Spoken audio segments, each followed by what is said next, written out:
Olá, eu sou Patrícia Scioli e este é o nosso podcast Queen on the Road. Uma conversa que pretende fazer-nos rir, nos inspirar, nos divertir e sim, nos emocionar. Uma conversa criada intencionalmente, especialmente para dar voz às questões que têm impacto em nossas vidas. Depois de anos e anos cultivando Queen, nosso querido Queen of the Road, a Scania aqui fez disso um farol para tantas mulheres que trabalham no ecossistema de transporte e logística. Hoje está aqui para expandir essa energia por trás do Queen, que agora aparece em novos formatos e com novas possibilidades. E hoje eu tenho muita alegria de dizer que é o episódio 0, o episódio que dá início a uma série de entrevistas, conversas que vocês não podem perder, que vai estar no nosso podcast Queen on the Road. Mas agora, I will switch. It's a real honor to welcome Camilla Dewoon here in our podcast. Hello, Camilla. Hi, Patricia. Very happy to have you here. And I will give you a brief introduction of yourself here. Camilla is the Executive Vice President, Communications and Sustainability at Scania Group, right? And Head of Corporate Relations at Trento Group. Camilla really embodies the Queen energy, the kind of energy that reminds us that we are never alone. Even though she's away in Sweden and I'm here in Brazil, her presence is always felt. She's a woman, a professional, a colleague who fills every space she walks into. A true queen. So welcome, Camilla. Obrigada. Kind words, Patricia. Oh, you deserve them. I've been working for Scania for 10 years, and when I joined, Camilla and myself, we share the same room. We were side by side. We've both changed a lot throughout the past decade, but my admiration and respect have only grown. We have changed, of course, but we stayed close. We shared many editions of Queen of the Road, and we truly understood the power and potential of this community, as you mentioned.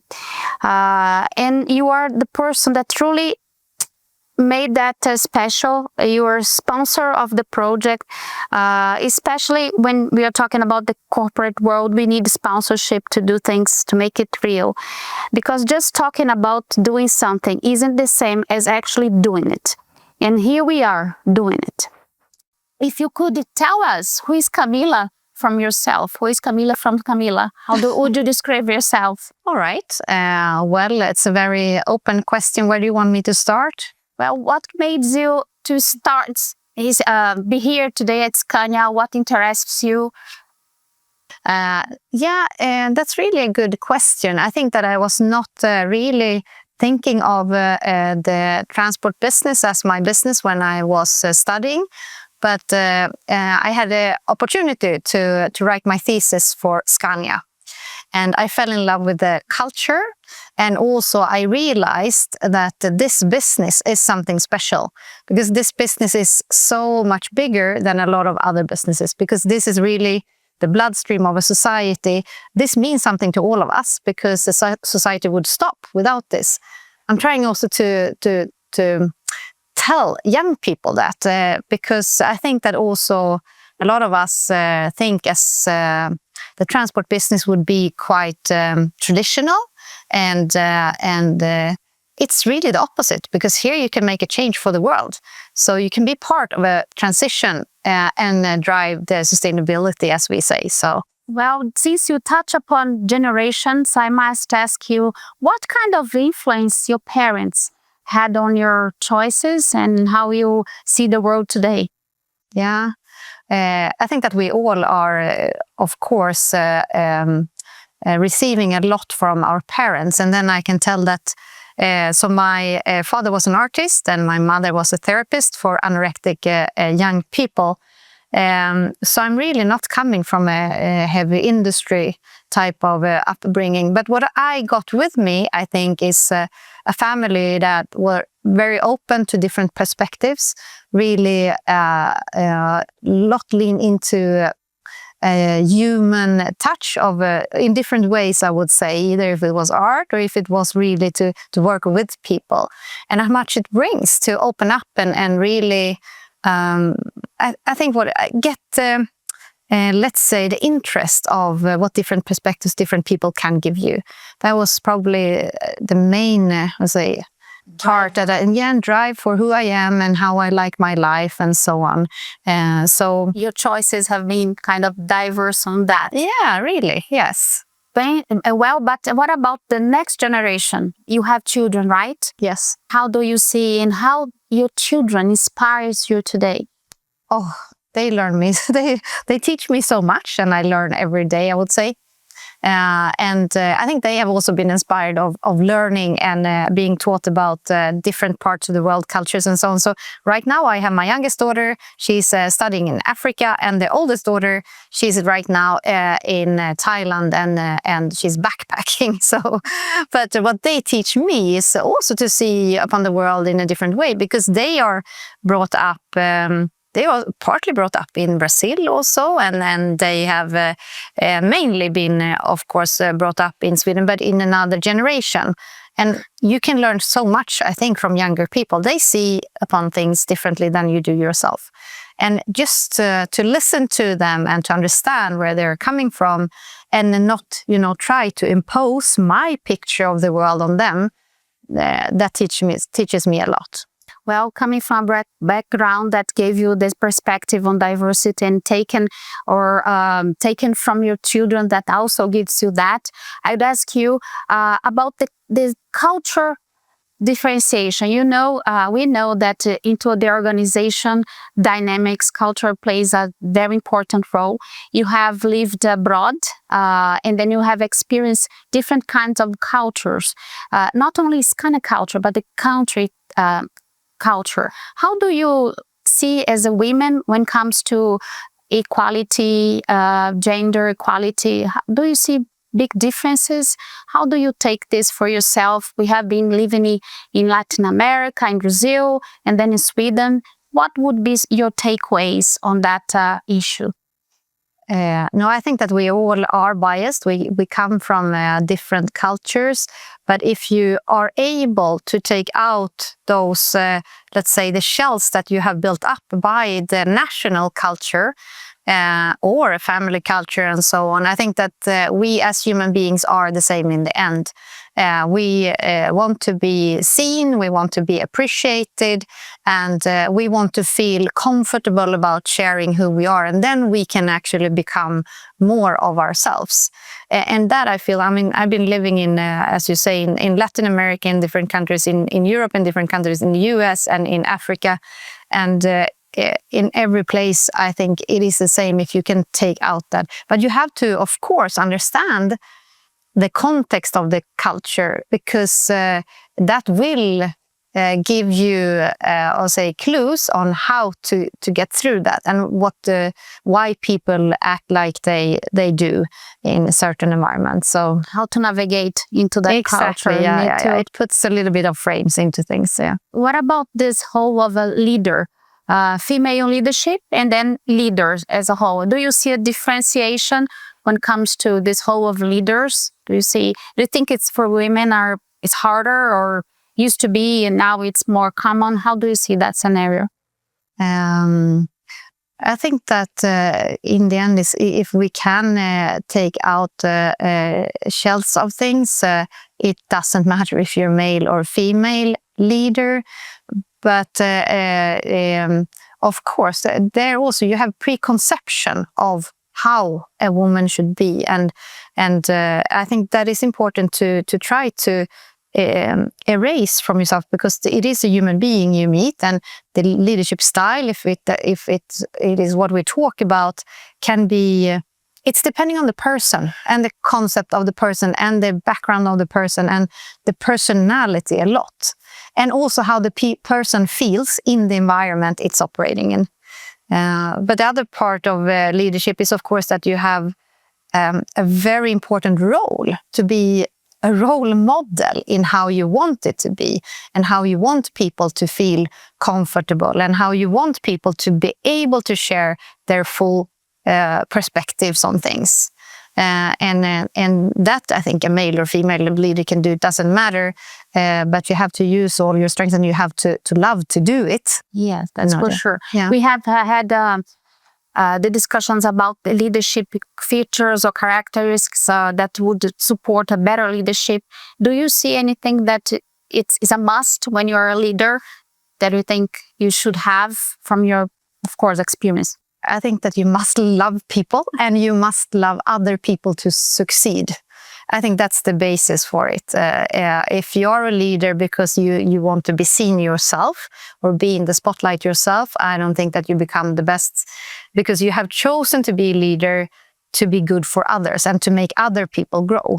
And that must be the basis. But then it's a lot regarding the context. So the context of getting people to feel less, to feel that they can be their full potential and be themselves. That is super crucial. And how, I'm curious here, but I'm sure people that are listening will be too. How do you handle motherhood, professional life, your personal life? How do you do that? How do you manage? Well, it's not every day that you feel that you're perfect in all of them. Unfortunately, I would have loved to say that. But what I think is important is that you can voice over to your children, for example, why you have chosen a career that you've chosen. And that is, I have done that because I love my work. And to give that to your children, that you can find a work that you really love, that's also a gift, I think, to children. And maybe then I spend more time traveling and working, and maybe then if I would have chosen something else. But I think that you have to make your choices, and you have to feel comfortable that, okay, I made a choice for a reason. It doesn't matter, but you are never perfect in all areas. No matter what you choose, you'll never be perfect, right? Exactly. Yeah. And avoid the conflict. Yes. Yeah. So that's good. But do you think really the African there's an African saying that you don't raise your child alone, but you need a village to raise a child. Do you think this makes sense when you see your family and then the environment around? Absolutely. And that's also part of my upbringing. We have a big family, and I was very often with my grandparents, and also we often met with other people. And I think that's really something that also has a lot of gifts to yourself, to be who you are. It can never be only one person or two persons. It's a benefit for everyone, I think. But also, it's not only when you're a child. Also, when you grow up, to be open to have a large social interaction with different type of people. I think that's very important. Yes, coming with what you said, I just was thinking here how friendship is important all around. I think when you're young, you have certain kind of friendship, and when you get older, you also try to keep your friendship. How do you see the friendship in your life? Were you able to get the connections to stay in the relationship? And how do you see, Scania is a relationship-based company. How do you see that in the lives of people and also for business? No, but I think that you gave me a hint of Scania, how Scania works. And a lot of my best friends are also from Scania. I do also have friends from I was really young. But because we meet and we have the same value base, and then we start to create the trust that you like. And I think that also we do have a culture where you're very open, and you're also very humble to each other for each other's different perspectives and competences and expertise. And we use that a lot. And it's so great, I've been many years at Scania, so that you meet the same people in different positions, in different times, and you just build on some relationship that you have, created from a long time ago. So, it's fantastic. And I'm speaking about Scania, what do you think is for you that really gives you the drive, or the motivation to keep moving forward in your job and your personal life when it comes to work? Well, there are different things, I would say. We were into people. People, they're very important to me. I would never do something where I'm completely alone. I get nurtured all the time by interaction with people. And I think that more people can do better together. But it's also where I started that the business is super, super interesting because you do something good for the society, and you do something that is super interesting also with together with our customer, that you can develop something that becomes better and more efficient every day, and that somebody who is operating our trucks or buses can actually live from. So it's a super cool business. But then it's also, I would say, sustainability. I'm really driven by making sure that our world that we live for tomorrow is a lot better than when I was born. And whatever we can do, this is a key operation to drive sustainability. So I would say those three things are probably the most important. Well, but we also here in Latin America, we've been working with the Queen on the Road project, and we see that there are challenges for the women that work in this environment. Yeah. Would you dare, in a kind of suggestion how to surpass the challenges and how, to drive yourself ahead, not to be, upset or quit something? What would you say to these women? I've had the opportunity to be part of this community of queens. And I think that, as I said, with everything, I think that to create the community, to use each other's expertise, and to feel that you are not alone, even if it's sometimes a very masculine business, to feel that you are not alone, and then be humble too that you come into maybe then a setting where they are not so used to females. Then be humble to that, but also prove that you have a place there, because in the end, I'm sure that everyone will appreciate also having more perspectives on the table when you also develop business, when you create a team, and whatever you do together. Okay, well, so everybody contributes a little bit to the whole thing. And then I also think that when men perceive the gains out of the relationship or building up that, I think everything goes fluid. I would say that. Yeah. And one question that I don't know if you will answer or not, but let's try. What would you tell for yourself at age 22? Let's put the past and say, what would you tell Camilla Dewoon at 22 that you know today that you didn't know before? Maybe when I was younger, that I would listen more to my own compass and then stand up for that maybe more than maybe I did the first years. It takes a few years to feel comfortable about standing up for your own thoughts. Well, that's a good one. I could say the same. I could say the same for myself. Women leadership doesn't hold power. They transform it. What do you think is the legacy and responsibility when it comes to your role in this whole conversation that we have had? What do you would expect to leave behind you? I hope that I have had the strength to give opportunities to a lot of other female colleagues and now friends and so on to grow up in this environment and feel comfortable, and that there is possibilities to go your way and be yourself in this business. I hope that I will be. Well, I'm sure you're doing that. So the legacy is here. So to wrap up, Camilla, what would you say or wish for the Queen's new phase from now on, Queen on the Road? What would you expect for that? A new phase. I think that this is a great attempt to find new ways of continuing to grow the community and to continue to grow, let's say, the base for female within transportation.